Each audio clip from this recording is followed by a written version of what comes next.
আদর্শ পরিবার গড়ে তোলার জন্য তোমাকে তাড়াতাড়ি বিয়ে করতে হবে।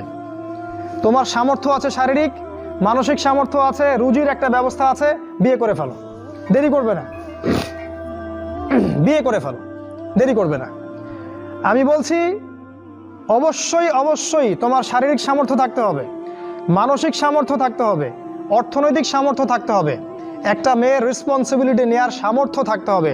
সামর্থ্য হয়ে গেলেই তুমি বিয়ে করে ফেলবে, আর কোনো দিকে দেখার দরকার নাই। এমনকি তোমার যদি একাধিক বিয়ে করার সামর্থ্য থাকে সেটাও তোমাকে করতে হবে।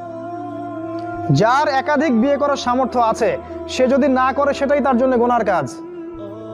জি, এই কথাগুলো বলার সাহস পায় না অনেকে, এই কথাগুলো বলার সাহস হয় না, আলেমদেরই হয় না। দুইটা বিয়ে করলে মানুষ আবার কি মনে করবে, আমার মনে হয় চরিত্রের সমস্যা ইত্যাদি ইত্যাদি। আরে বোকা, তাহলে কোরআনের মধ্যে 4টা বিয়ের কথা আসলো কেন? আল্লাহ বা কি এমনি এমনি আয়াত নাজিল করলেন নাকি?